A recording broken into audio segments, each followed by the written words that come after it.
Hello everyone, and welcome to the Trending in My Life podcast, episode 82. This week, fixer, maker, baker. Which do you prefer? Problem solving, creating something, or cooking? Do you relax with a Sudoku, hammering wood and nails, or up to your elbows in flour? Which one do you think you are?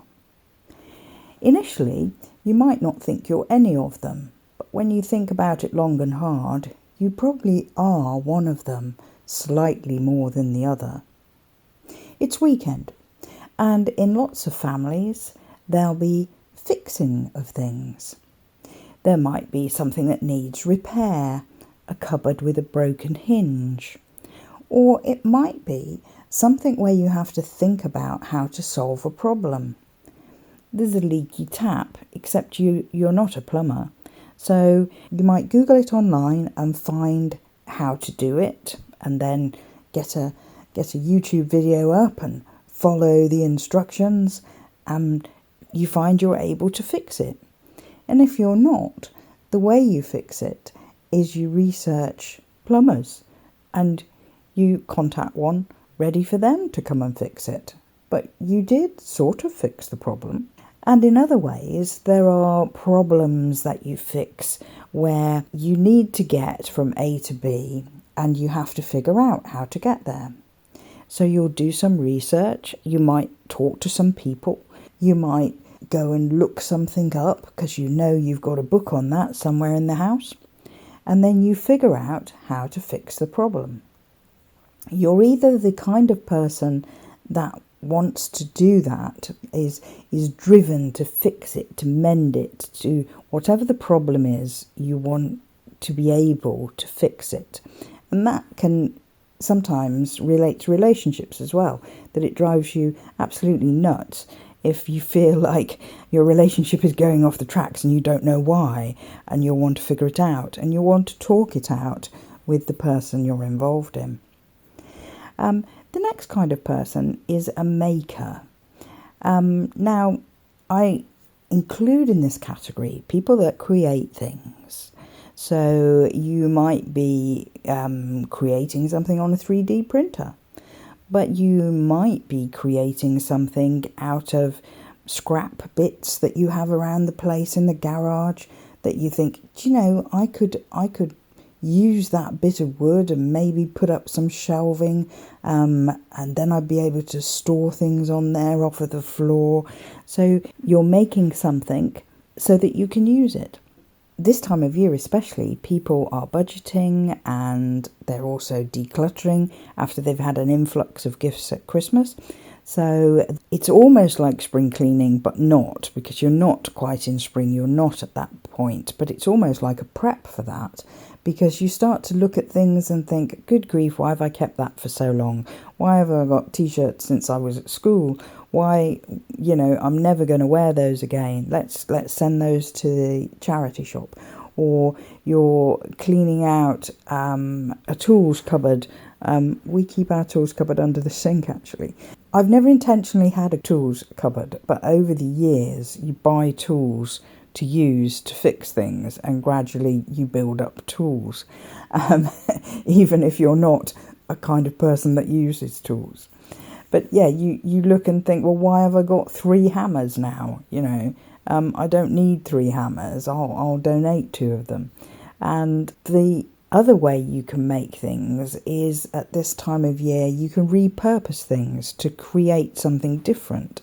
When decluttering, often people tidy up drawers and cupboards, and I've found over the years that I use, if I buy fruit, often it comes in a plastic container, which I will wash and stick in the recyclables, but sometimes not. Sometimes I keep those, put them in drawers, and they section off drawers, so you can put like socks in one, or if it was a different kind of drawer, you could perhaps put envelopes in one or pens in another, and you could use them for different things. Does anybody ever keep envelopes these days? It's funny, when I open the Christmas box, there's usually a pack of Christmas cards in there, because I often buy 1 pack a year. I don't know why, but I'll put them back in the Christmas box when I pack the Christmas box away, and then I get it out the next year and think, why did I keep these? But I'm struck by the fact that I don't see envelopes very often because people do everything by email these days instead of regular snail mail post. So the last category would be baking or cooking, and some people really enjoy doing that, and it's their passion. They like trying new recipes. They also find it relaxing to cook, and they're never happier than when they're up to their elbows in flour. They might have a New Year passion for baking bread, and that might include buying a bread maker, but it equally might include the old-fashioned way of doing it, of covering it with a damp tea towel or some cling film and letting the bread prove. And I'm showing my vast knowledge of cooking here, which isn't much. But I have done that. I have bought a bread mix rather than buy... That's another thing. There are always shortcuts to things like that these days. And I have bought a bread mix before, which had, I think it had sun-dried tomatoes in it, and it was only a little packet. Somehow, if it was a giant packet, I wouldn't have bought it, but because it was a little packet, I can remember years ago doing this. But I'm not very patient at all the waiting you have to do. I have to say, though, the payoff is the lovely smell of bread in the house, which is just amazing. And at this time of year, with the weather being, snowy, icy, foggy, rainy, people are inclined to find more things to do in the home, and baking things is often something that sort of people that haven't done it for ages will start doing again. Are you a fixer, a maker, or a baker? I think if you're asked that question, you will initially identify with one of those. You will say, oh yeah, I'm that. But I would say I'm probably a mixture of all three, because there is a fixer in me that if there's a problem, I feel it's my responsibility to solve it. If I come across something that's wrong in the house, I won't initially go to someone else and say, oh, look, that's not working, that's broken, that needs something. I will think, well, what can I do to sort this out? The most recent thing that happened was our bin lid blew away in the wind and we had to get another one. And my initial reaction when it was gone was, I need to source another one. I need to go and I tore off into town and to some hardware store to try and fetch one. And it said online they had them, but when I got them, the kind of bin lids they had went to like plastic bins, that like rectangular bins that you store things in. So they didn't have one. And eventually I got one offline. But yeah, my initial reaction to things is I have to sort that out. I have to go and do it. But there is another kind of problem solver, fixer type mentality within me, in that if I'm at work and I'm presented with a problem, then in my work, I will wheedle away at that problem, trying to look at it from different angles and figure out the best way to solve it. And then sort of going down 2 or 3 of those paths to see which way works best. And I think a lot of people in their work have that fixer, problem solver thing. That's part of their job and has been sort of ingrained in them, automatic almost, to switch gears into that problem solving mode. But there are equally people that enjoy problem solving as a relaxation, in that they will do Sudokus, crosswords, puzzle problems. They might even be going to those escape rooms for birthday parties or events, because it's what they love to do. They like the challenge and they enjoy the reward of finally fixing something. Making and creating, if you are that kind of personality, you could well really enjoy looking at a space in your home and thinking, I need a cupboard there or some drawer unit or something, but I don't really know what I want. And then you might decide, okay, well, I've got some wood and I could figure out a plan for this and put it together, and then I could paint it, or I could stain the wood, and I could create an individual piece of furniture that was specific to my needs. And also every time I looked at it, I would feel really proud of that. Other kinds of making would be, you might go in the same scenario and go round some second-hand shops and try and find something that spoke to you. Something that sort of you looked at and said, I really like that. That's different, that's unique, I want that. But, you know, it might have a corner broken off it, or it might need some repair or painting or whatever. But you want to have it. So you take it home and you make it the way you want it to be and look, even though what you bought in the first place wasn't exactly that, because you knew what you wanted to make and create, and you did that. I quite like repurposing things. At work, we buy jars of coffee, and when we're finished with them, I used to put them in the glass recyclables, but I don't these days. I bring them home and I either use the jars for putting artificial flowers in, or I paint the jars, or I do both actually. But I like to not just use them as a glass jar, because they're sort of clear glass, not any colour glass. And I like to paint them in different designs. It depends on the time of year or what I'm thinking about at the time and what I paint. And I make them into something unique that I can stand on the windowsill or on the fireplace and make it mine, as it were. And that's almost what you would have done with that piece of furniture. You found what you were looking for and you made it into your own. So you can see how there's almost a crossover between a fixer and a maker. Sometimes the maker is fixing something to make something new, something unique to them. Now, I would never say I'm a great cook. I do cook, but it depends on the circumstances.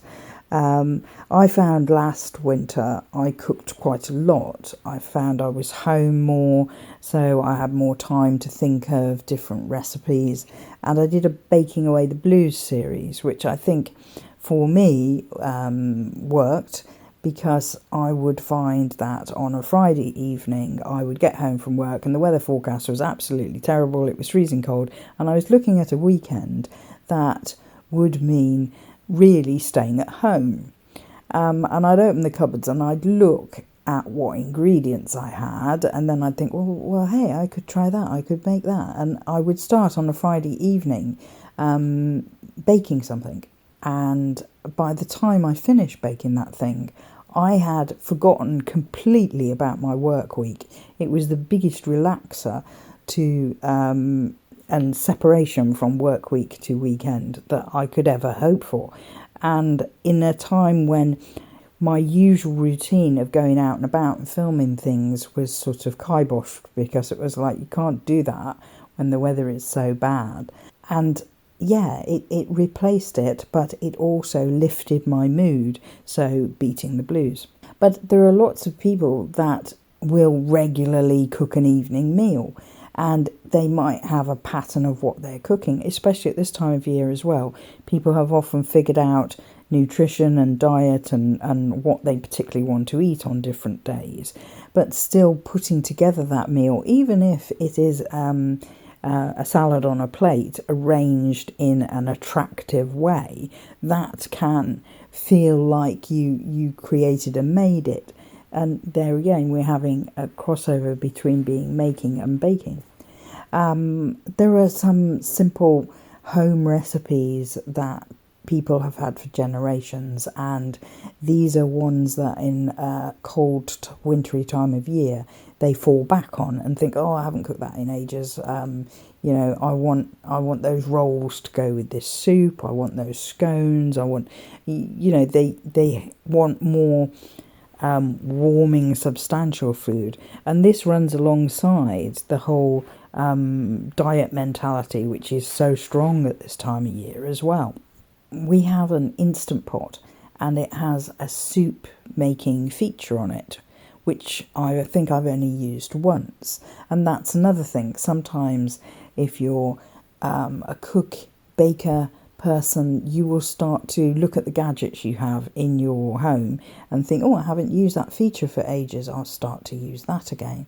And with budgeting, quite often soup making comes to the fore, because people will use leftover vegetables and things and make soups, which are very good in the cold weather. So, am I a fixer, a maker, or a baker? Well, I think I am all three, but in varying degrees. Would I say I associate myself with one of those? Definitely. I associate as a maker, creating something. I love nothing more than getting some bits of cardboard and material and paper and stuff and putting it together and creating something. That's why I have a thing for making table decorations, because I love to do that, to make that as a centerpiece for a table. Something out of nothing. This is a time of year when we tend not to have much in the way of decorations around the house as well. We've taken away all the Christmas decorations, and straight away everyone's a bit glum because it feels so bare after all that colour and in your home. I think that's why people throw themselves into decluttering, because it's something else to do. And you do, when you declutter, you do find stuff that you hadn't realised you had, as well as lots of stuff that you no longer need. You feel it's almost like you create space and then you want more space in the drawers and in the cupboards and blah blah blah. And sometimes you can repurpose things. You don't wear a dress anymore, you can change it into a skirt, things like that. So anyway, I hope you've enjoyed this podcast. Please like, comment, subscribe, share with a friend, and come back next time. Bye for now.